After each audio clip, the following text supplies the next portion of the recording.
Hello, my name's Erica and I'm a family practice nurse practitioner. I've been doing that for the past 10 years.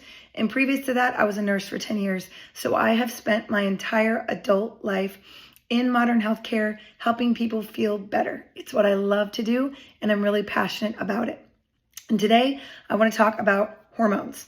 I say it like that, hormones, because it's a topic of all kinds of concern, fear, scrutiny, excitement, and with good reason. It's a broad topic. There are over 50 hormones identified in the human body. They all do different things at different times in different stages of life, perform different functions.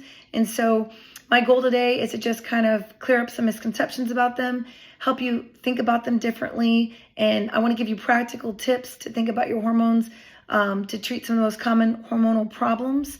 I do run my own practice, and hormones are not the only thing that I treat in my practice, but I will say the most common problems I hear over and over, somewhere underneath there is a hormonal imbalance, a hormonal abnormality. So it's a great topic to talk about. I want to start the conversation today, and I love feedback. You are not bothering me. Send me messages, send me comments, send me questions. I'd love to hear all of it. So let's get started. One of the first things I'm going to say that probably won't surprise you is that there is no such thing as a one-size-fits-all approach. So what I'm going to say here is going to be broad in general. Every single individual is different. Their story is different.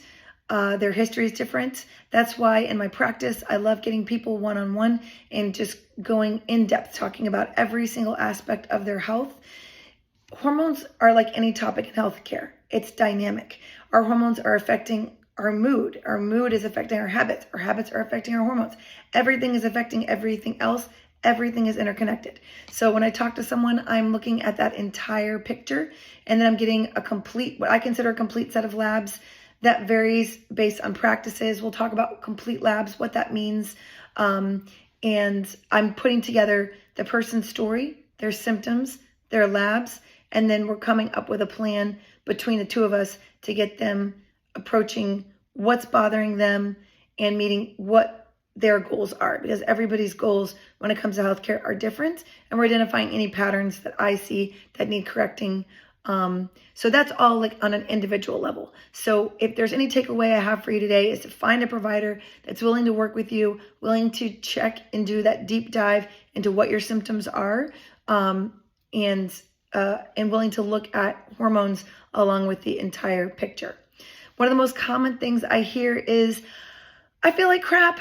I'm fatigued. I don't feel good. I went to my primary provider and they said I'm normal. They said my exam is normal. Labs are normal. They said I should exercise more and eat less and that I would feel better. And that didn't work. And I'm tired and I'm fatigued and I'm gaining weight, or I can't lose weight. Help. What do I do? So the most common symptoms I see are fatigue, weight gain, anxiety. There are lots of different causes for these things, and they can vary based on each individual. So today I'm just going to be talking about the hormonal aspect, but there are lots of things that can cause those problems. When I hear the common complaint that a provider told the person in labs were normal, okay, first of all, I don't like the word normal. There are averages. There are reference ranges for labs, right? They're kind of based on what's the average for something. But I want people feeling their best. I don't want average. And everybody's different, right? I will say that your average primary care provider has 10 to 15 minutes per patient. And most of us, and I've talked to other colleagues and they've told me the same, and speaking for myself, we didn't get a whole lot of training on hormones. It was kind of brief, to the point. There's also the fact that insurance companies do not want to pay for vitamin labs to be checked. So vitamin D, vitamin B12, in-depth hormone checks. That's not a common thing insurance companies want to pay for on lab sheets. So a lot of times providers simply don't order those labs. They're not sure if insurance is going to cover it. They're not sure exactly how to address it anyways. So it's not always checked. So one thing to make sure of when you're talking with your provider is, did they check estrogen, progesterone, testosterone? Those are the major ones, but there's many more. Cortisol, and vitamin B12 and vitamin D. These are really common deficiencies. And most people don't realize that when our other hormones are imbalanced, right? When some hormones are too low, like estrogen and testosterone, or other hormones like cortisol are too high or insulin is too high, then we have trouble absorbing vitamins. So our vitamin levels become low, and that's other causes of fatigue. So making sure that that lab panel is complete is really, really important. Most people don't realize that hormonal decline, right? DHEA is a hormone released by our adrenals that our body uses to make sex hormones like testosterone and estrogen. And that starts to decline for most people in their mid-30s. Estrogen, testosterone for people can start to decline as early as 40s. And that starts causing other problems like fatigue, like weight gain, like difficulty sleeping, trouble with body composition. When we talk about weight gain or difficulty losing weight, what is the weight? How much of it is muscle? How much of it is fat? All of that is regulated by hormones. What some people may not realize is that estrogen and progesterone and testosterone are present in men and women. They're just present in different amounts at different times in the life cycle. But we all need those hormones, and they are produced by the ovaries in women, the testes in men, but also by the adrenals, which are these little glands on top of our kidneys. And they produce lots of hormones. And sometimes the adrenals can become hyperactive. Sometimes the adrenals can become fatigued, and those can cause various hormonal imbalances and hormonal problems, often related to stress.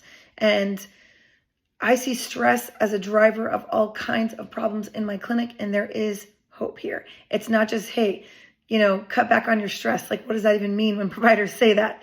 There are actual ways to identify the way stressors are affecting hormones and specific ways to go about treating those stressors in each individual person. I have found that most people that I encounter in my practice need a variety of things to feel better. When they're telling me they're fatigued or they're having weight gain, it's not a simple matter of exercise more and eat less. They often need a full approach, including lifestyle changes, of course, exercise and healthy nutrition. That's not wrong when providers are saying that, but we need specifics when we talk about that. And vitamin supplements. Vitamins are often low in patients that are having these common symptoms, and addressing hormonal imbalances. And I'd love to make more videos on this, but in general, when done correctly, hormones can be given safely to the right patient, specifically estrogen, progesterone, and testosterone. When we talk about estrogen, there's a lot of fear surrounding the use of estrogen in women. It's understandable, but I typically use, and many providers like me typically use, bioidentical estrogen. These are safer estrogens, and the risks of estrogen replacement therapy in patients are overblown. There's reasons for that. That is kind of a whole other topic for a different day, but just know that hormones can be taken safely and can help us feel a lot better. Do not let a provider simply tell you, hey, you're getting old, deal with it. Like, there's a lot of ways to feel better, have that energy level back, including taking, if needed, bioidentical estrogen and progesterone, and even testosterone in a safe way, being monitored. It's an essential part of making sure that we help someone feel better and lose weight in my practice and in the practice of many others. Hormonal problems affect our ability to absorb vitamins. Vitamin levels affect how we feel. So I often prescribe vitamin supplements to my patients along with their overall plan. So that's something that definitely needs to be considered if you're having symptoms like fatigue, anxiety, or weight gain. Vitamins. Okay, so I want to kind of finish with some practical tips for everybody listening that you can get started on today to start feeling better if you're having any of the symptoms that I've been talking about. So for everyone, sleep. I can't say enough about it. Sleep. There's more and more ongoing research about the importance of sleep in our lives. But since that can be a whole other topic that I could spend an hour on, let me just say this. When we're not getting enough sleep and we're not getting quality sleep, our cortisol levels rise. When cortisol rises, then it causes insulin levels to spike often because cortisol raises blood sugar. And that causes often insulin resistance, fat deposits in the midsection. So certainly sleep impairs good hormone function. Poor sleep has been shown in studies to reduce testosterone in men and women. So 6 to 8 hours of good quality sleep per night. I have sleep regimens. I'll post them. I'm happy to take your questions on how to get better sleep, but that's essential. Water intake. So the old saying of 6 to 8 glasses of water per day is kind of outdated. It's more like 10 to 13 8-ounce glasses of water per day. I guarantee most people are not getting enough, and you need more if you're male. You need more if you're more active, if you're sweating more, and don't forget about electrolytes. Very important. So making sure we get enough water is important to our overall health and our hormonal health. If nothing else, start a daily multivitamin from a good resource. Check out your local health food stores. Message me if you want some recommendations and some good places to get a good daily multivitamin. And everyone that I've found in my labs are usually low on vitamin D and vitamin B12. So start a B12 complex and 5,000 international units of vitamin D per day for most people. That number could be much higher in people with vitamin D deficiency. So at least start with 5,000 international units from a good resource. Message me if you need a good resource.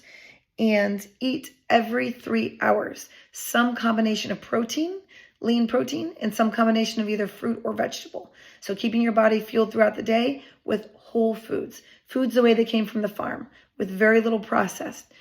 Processed foods, foods made by companies in boxes or bags, tend to not nourish us, for one, but also they can affect our hormone health. And exercise. No surprise. It's like the best medicine. 20 minutes a day is like the minimum. If we could get more, it'd be even better. Something you love, something you enjoy. And that's a great place to start. And then if you have symptoms, if you have concerns, if you're having difficulty, talk to a good provider, message me, and make sure you're getting everything checked and everything addressed, including your hormones. That's it for now. If you have any questions, please reach out. I'm happy to answer any of them. Thanks for listening.